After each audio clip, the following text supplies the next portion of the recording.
নমস্কার। এগুলি দেখছেন, এগুলো পাপ ফুলের গাছ।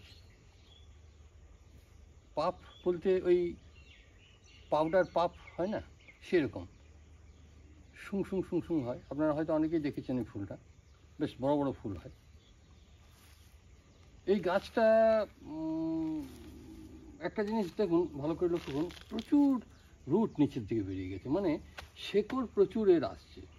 তার মানে কি, এর মানে খাবার বেশি প্রয়োজন হয়, জল বেশি প্রয়োজন হয়। এই টবেই মানে প্রথমে ছোটো পটে ছিল, তারপর আস্তে আস্তে নিয়ে এসে এই টবে রেখে দিয়েছিলাম। প্রায় 1 বছর আছে এই টবেই। গাছগুলো বয়স হয়ে গেলো অনেক। এগুলো এমনিতে যেমন জলদি পাতা গজায়, তেমনি গোড়া বৃদ্ধি হয় খুব কম, খুব জলদি হয় না। এখন ভাবছি এই গাছগুলোকে একটু বড় পটে নিয়ে যাব। কারণ কি, এই পটে মানে ছোটো পটে দিলে এরপর গাছটা বড় হবে এই জাতীয় পটে। কারণ একটাই, কারণ এদের জল বা রসদ একটু বেশি প্রয়োজন। এবারে গাছটাকে এখান থেকে তুলতে হবে।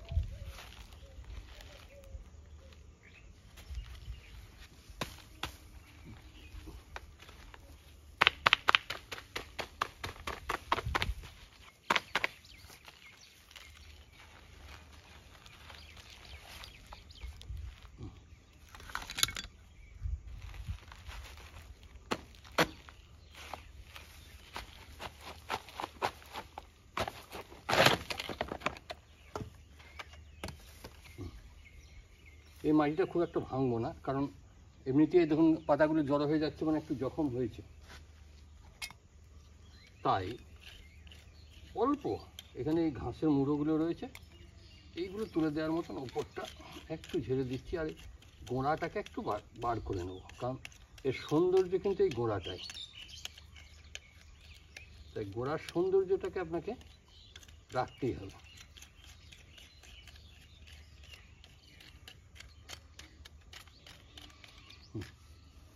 এই থাক, এই শেকড়গুলো কাটবো না। এবার এইরকম পটে নিয়ে চলে আসছি। আমি কিন্তু এবার বনসাই সয়েলটা ব্যবহার করবো। এটা হচ্ছে বনসাই, দেখুন।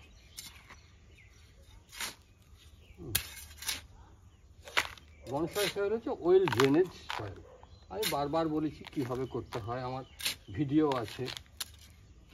তবে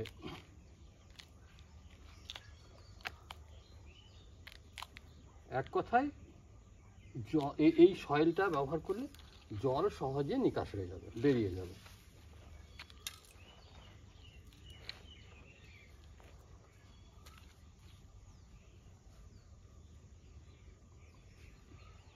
রুটগুলোকে একটু কেটে দিই।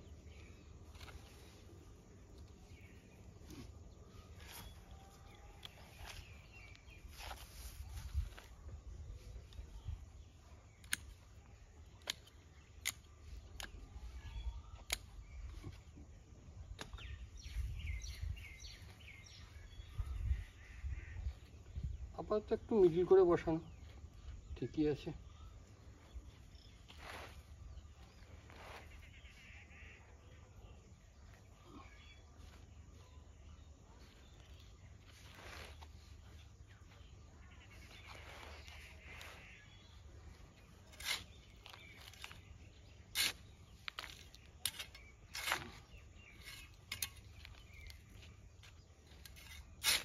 যে কোনো গাছ এই জাতীয় সয়েলে বসানো যায়, টবে হলে। কারণ কি, মাটিটা কোনো রকমের জল বসা হবে না।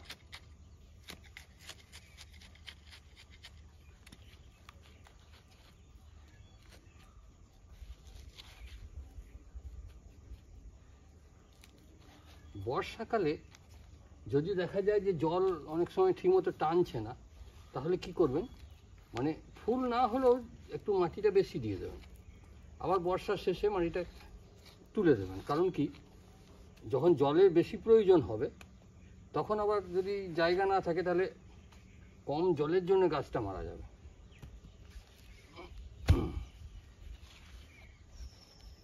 ঠুকে দিলে অটোমেটিক্যালি একটা সেট হয়ে যাবে। আর খুব বেশি চিপে দিলে অনেক সময় জাম হয়ে যেতে পারে।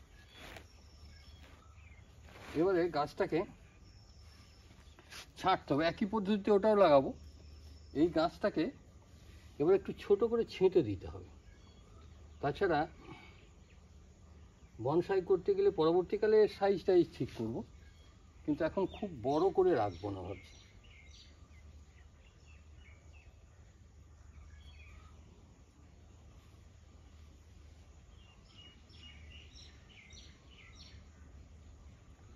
মোটামুটি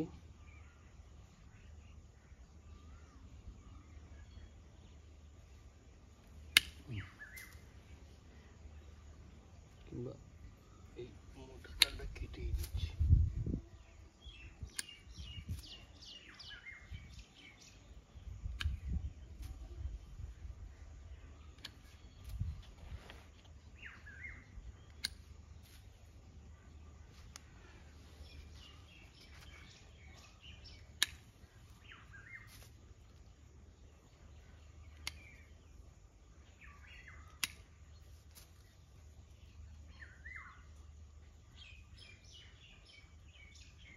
এইগুলোকে এখন বর্ষাকাল চলছে তো, এইভাবে গোড়ার এইগুলো একটু কেটে নিলেন, পাতাগুলো যেমন আছে তেমনি একটু কমিয়ে দিলেন, এইরকম এই বালি অর্ধেক বালি অর্ধেক মাটি দিয়ে এতটা করে বসিয়ে রেখে দেন।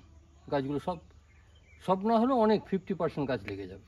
ছাওয়া জায়গায় রাখতে হবে, হয় গাছের ছায়া কিংবা যে কোনো ছায়া। এই যে আমরা কৃত্রিমভাবে যে গ্রিন নেট দিয়ে শেডটা করছি, এরকম ছায়াতেও ঠিক থাকে। গাছ যখনই তুলবেন, দেখা যায় যদি প্রচুর শেকড় কাটা যাচ্ছে, তাহলে অবশ্যই ব্রাঞ্চ প্রুনিং করবেন সেই সময়। তা নচেত হবে কি, আপনার জখম হবে গাছটা। আর এদের যত বেশি ব্রাঞ্চ থাকবে তত জল খাবার প্রয়োজন হবে। আপাতত আমার দুটো কাজ একসঙ্গে হয়ে গেল, গাছটা রিপোর্টিংও হয়ে গেল, ব্রাঞ্চ প্রুনিং। এরপর দেখবেন প্রচুর ব্রাঞ্চ ঢেকে দেবে, তারপর যেমন খুশি আপনি ডিজাইন করুন। এইভাবে ওটাকেও বসিয়ে নেব। ধন্যবাদ, আপডেট দেবো, আবার দেখতে থাকুন।